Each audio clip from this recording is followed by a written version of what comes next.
পাশ থেকে একটি বাচ্চা মেয়ে বলে উঠলো, কে এসেছে গো মা? তখন যেন আমার মাথায় আকাশ। উনি আবার আমাকে বলে উঠলেন, কি দরকার? উনি তো এখানে থাকেন না, গ্রামের আগে স্কুলে শিক্ষকতা করেন। তোমার কিছু দরকার হলে আমাকে বলো, আমি না হয় ফোন করে বলে দেব। এটা বলে উঠতেই আমি বললাম, না না। তখনই এক মুহূর্তে ওখান থেকে বেরিয়ে পড়লাম। আসলে সত্যি বলতে এটি কি বা বলতে, ওনাকে হাসি নিয়ে যেভাবে আমার সামনে দাঁড়িয়েছিলেন, তাতে আমি আর ওনাকে এইসব কথা বলে কষ্ট দিতে চাইনি। কি করব, কোথায় যাব বুঝে উঠতেই দুদিন কেটে গেল। হঠাৎই এক ভদ্র মহিলা আমাকে এই অবস্থায় দেখে সে বুঝতে পারে আমার শরীরের অবস্থা ভালো না। আমার দিকে তাকিয়ে জিজ্ঞাসা করে, কি নাম রে মেয়ে তোর? উত্তর দেওয়ার মতো ক্ষমতাও তখন ছিল না, কারণ এতটাই ক্ষুধার্ত আর ক্লান্ত ছিলাম। ঠোঁট দুটো কোনো রকমে নাড়িয়ে বললাম, উর্মিলা আমার নাম। আর সাথে তাকে জানালাম আমি দুদিন না খেয়ে আছি, যদি কিছু খেতে দেন। শুনে উনি আমাকে তার বাড়িতে, ওনার বাড়িতে যেতেই দেখি এক মধ্যবয়সী ভদ্রলোক, চোখে কালো মোটা ফ্রেমের চশমা পরে খানিকটা ভুরু কুচকে বলে উঠলেন, কে গো এটা? সব ভদ্রমহিলা বলে উঠলেন, আচ্ছা সে পরে বলছি, আগে রামুকে বলো একে এক গ্লাস জলের সাথে সাথে কিছু খাবার খেতে দিয়ে বলল, তুমি খেয়ে বিশ্রাম নাও, আমি বিকেলে তোমার সব কথা দিয়ে যে কি শুরু করব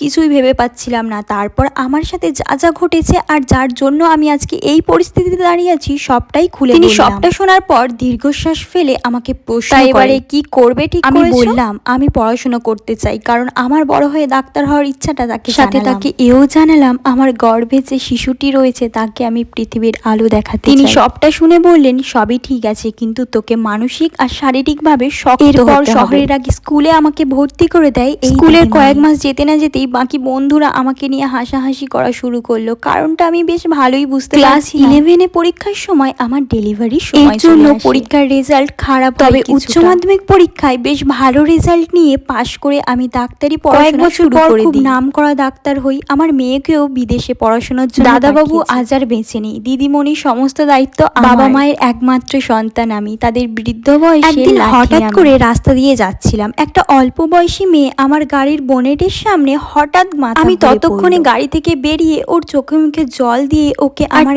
বাড়ি কোথায় সেটাও জিজ্ঞাসা করলাম, যাতে ওর বাড়িতে আমি ওকে সুস্থ সবল দিয়ে আসতে পারি। যেতে চাই না, মাকে জড়িয়ে ধরে তার সাথে ঘটে যাওয়া সমস্ত কথা বললাম। আমার ঘটনার হুবহু 10 বছর আগে অসহায়ের মতো যে বাড়ির সামনে বাচ্চা মেয়েটি, সেই বাড়ির মেয়ে।